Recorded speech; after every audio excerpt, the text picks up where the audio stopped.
Hey, Kevin, what are you measuring?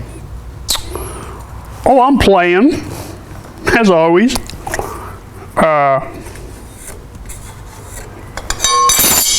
on.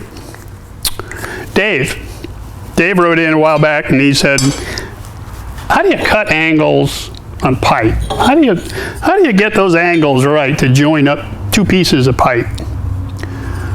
Well, I'm not much of a pipe guy. You got to understand that, but okay, let's talk about how you do this a little.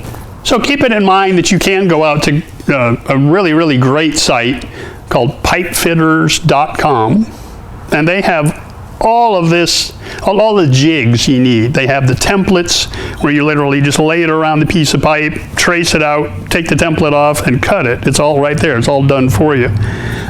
There is also a jig out there, and we'll have to dig around and find the link for you, but there's a jig you can put in your drill press where you would literally clamp the pipe into this jig, and it takes a hole saw, and you set your angle the way these two pieces are going to come together, set your angle on there, and then that hole saw will come in and literally take out a little half moon on both sides as you come through with the drill press. That's the cheating way. That's the fast way to do it. Without all of that fancy equipment, here's what I do. First, you just got to figure out your angle. You know, where are you going to need? Where do you need the pipe to be? What kind of angle do you want on it? You can always just take a straight edge. You know, line it up on your bigger pipe. You know, the one you're going to weld to, where you can come in and now just make a mark across, so you have at least one straight line to cut. Now we can go to the chop saw. We can go to the bandsaw. Let's cut that off flat. So if you have a bandsaw, great. You know, get it clamped in the vise, get your angle set, you know, on your head, get it set the way you need it, and you can just fire it up, start the auto feed, and go get a cup of coffee. No, stay here and watch.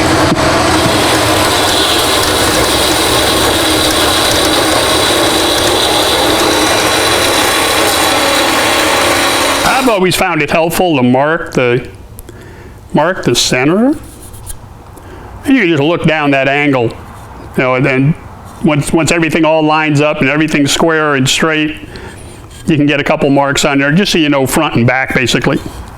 So now that you got your angle, but you notice you still have this big hole on either side because all we did was cut a flat angle on there. So what I wind up doing next is I'll just come back with my marker and just lay it right on top of that pipe and trace right across the top of it. Just keeping that marker nice and flat on your pipe as you trace across the top of there. And then come do the other side. And it's really, really important. Keep that pen in line with your pipe as you trace across your other pipe so you can get a nice smooth mark on there so you know exactly what you're going to be doing. Then we got to go to the grinder. Don't forget your glasses.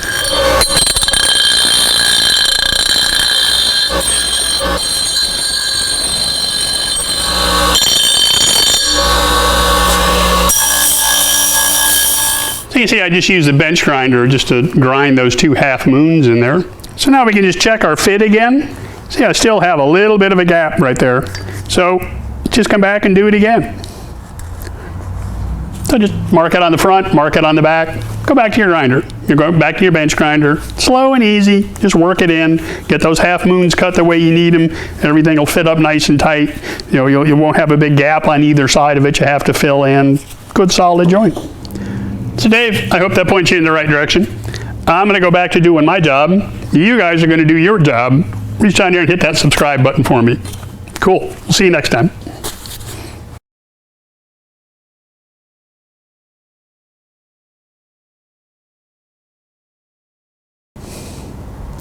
So if you have a bandsaw, great. You know, you get it clamped in the vise, get your angle set correctly.